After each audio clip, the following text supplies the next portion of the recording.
So I don't have to tell you, but the Democrats are out to destroy America. They literally want to tear it down, to rebuild it then back up as a communist nation where the people are subjected to total government control. That is what this border crisis is all about. Remember, Homeland Security Secretary Alejandro Mayorkas still refuses, to call what's happening on our southern border right now a crisis. What is the reticence to call something that is so clearly a crisis a crisis? I call it a heartbreaking situation, a tremendous challenge. All right, so here's what most people won't tell you. Why would Secretary Mayorkas call it a crisis? You see, to Team Biden, this is not a crisis. This is part of the plan, a plan that is unfolding just the way they wanted to. Mayorkas even admits it. Is the border more secure under your leadership than when you started? Congressman, the border is secure. We're executing our plan, and I've been very clear and unequivocal in that regard. You gotta be kidding me. Yes, Mr. Secretary, we got the message loud and clear through all of this, and so have our Border Patrol agents, who are being put in an absolutely unwinnable situation. Again, that too is all by design, so Democrats then can go on the attack and continue their war on cops, war on Border Patrol agents, war on anybody that wears a flag on their shoulder, all in an effort to make them scared to do their jobs. Why? So the chaos, of course, gets worse. Now, I told you last night on this program that there is no plan to deport the 15,000 Haitian illegals under that Texas bridge. In fact, the ultimate endgame for Team Biden is just to start letting them in. Well, 16 hours after I made that declaration, guess what? I'm proven right again. The single males are being deported to Haiti, but these large family units are being released into the U.S. with a notice to appear. The big issue with this, John, is that notice to appear, it could take up to 3 years to that court date. Yeah. According to Border Patrol officials, 80 to 90% of the time, those migrants never.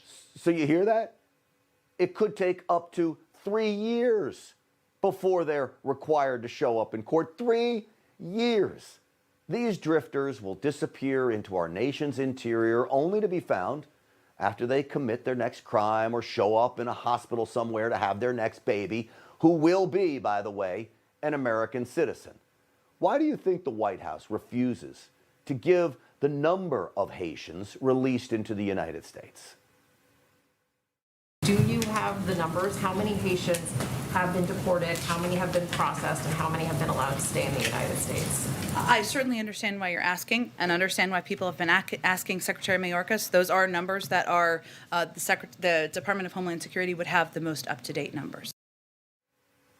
Oh my gosh. It's all one giant scheme. You see, she says, ask Department of Homeland Security. Well, she knows full well that DHS Secretary Mayorkas refused to give those numbers twice today when asked. They won't tell us because the number would cause outrage, just like they wouldn't tell us the number of Americans being evacuated from Afghanistan. It turns out to be very few. It's all part of their plan. They insist, well, listen to this, they insist it's succeeding. Is your plan failing? No, it is not. The plan takes time, and we continue to exercise it thanks to the dedicated men and women of this department. Well, again, to me, their plan is an absolute failure. To them, it is succeeding because it's a devious plot. So when you look at Joe Biden's history, he never has made decisions based off of what's best for America. Always he had made decisions off of what will garner him the most power. He drifts with political winds. So right now, the radical faction of the Democrat Party is in control. Joe Biden cozies up to them. But what may be most troubling is that I don't actually think he's deciding anything.